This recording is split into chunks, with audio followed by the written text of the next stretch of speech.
The rain is falling and forecasters say more is on the way. Already we are seeing widespread damage and closings. A number of people have been evacuated from and rescued from homes and other flood areas. We begin our team coverage with Denise Douglas, who shows us how things are looking in Upper Marlboro, one of the areas hardest hit.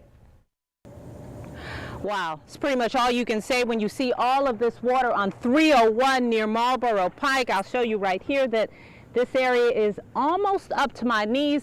Back there, it's even deeper, which makes it dangerous for drivers, so police have shut this area down.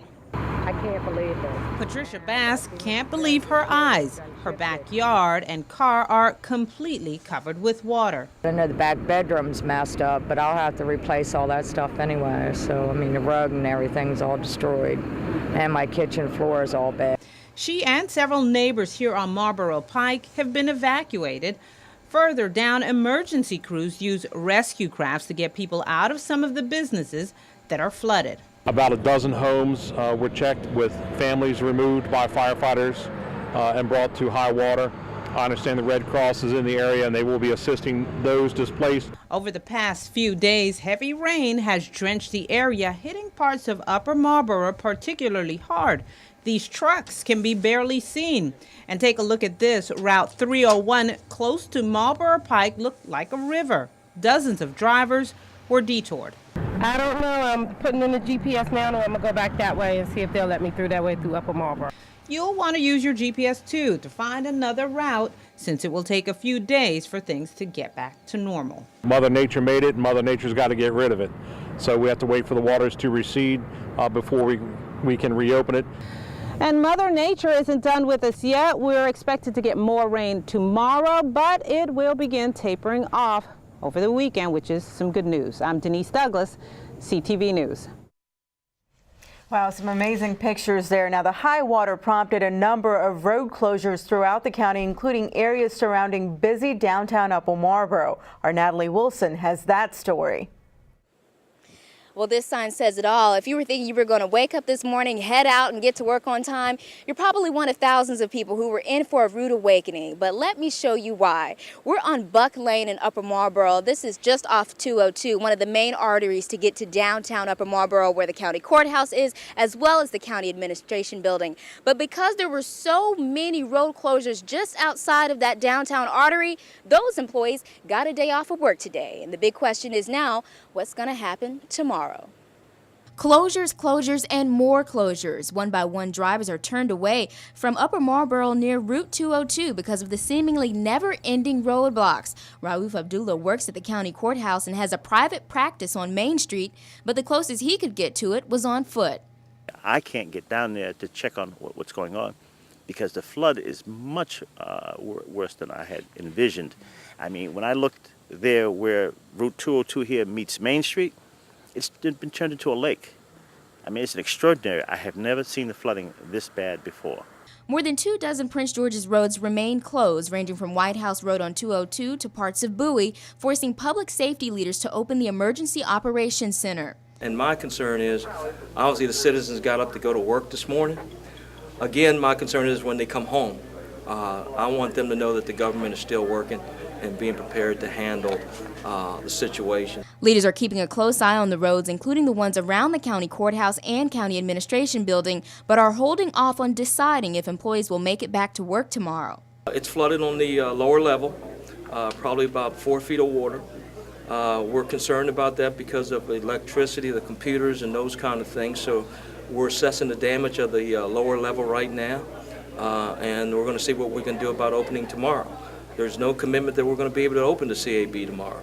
And I hope that there are no ducks in my conference room swimming around. And as Abdullah waits to see what his office looks like on the inside, he didn't mind giving some free legal advice. This isn't a once every 100 years flood. This is once every 2 or 3 years that it floods. So in this circumstance, flood insurance is a must. And if you want to talk about telltale signs of the rain's aftermath, look at that stalled vehicle there right under the traffic lights. That person tried to take their chances, but unfortunately didn't make it. Meanwhile, as far as the county administration building and the county courthouse, officials tell me they're going to make a call sometime this evening as to whether or not employees will be back at work tomorrow. In Upper Marlboro, Natalie Wilson for CTV News. Okay, Natalie, thank you for that report. And the county government remained open today. Only employees assigned to the county administration building and the courthouse were dismissed for the day because of the flooding. For updates, you can log on to the county's website at princegeorgesmd.gov. Areas of Beltsville have been particularly hard hit by flooding. All southbound lanes of Route 1 at Ritz Way were closed due to high water. Traffic had to be turned around at the Beltsville MVA and a nearby storage facility. Just watching all the traffic keep coming through the MVA and blocking off our property and laughing at the customers or the people trying to make lefts on going the wrong way through here. But yeah, it hasn't really affected us any. Old Baltimore Avenue at Edmonston Road was also closed due to flooding. Another area prone to flooding in Beltsville was shut down, but road closure signs didn't stop motorists from knocking over cones to get to the other side. Sunnyside Avenue at Edmonston Road had 2 areas of high water, but cars just kept barreling through. Tim Ramirez made it across, but his car engine died when he reached the other side.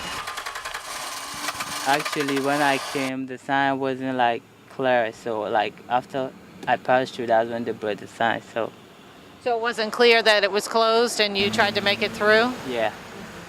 And now are you waiting for help? Yeah, I'm waiting for help. I called someone to come help me out. The engine's not turning on at all? No, not at all. And perhaps this man had the right idea on how to navigate the high water.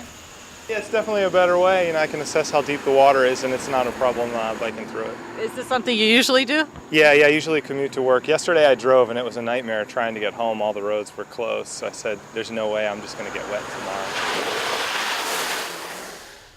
Smart guy. Carter says it took him 3 times longer to get to work yesterday driving his car than it took riding his bike today. An Anne Arundel County man has died after being pulled from floodwaters near his home in Pasadena. The victim has been identified as 49-year-old Daniel Lambert. He was found by rescuers behind his home. They are treating his death as a drowning.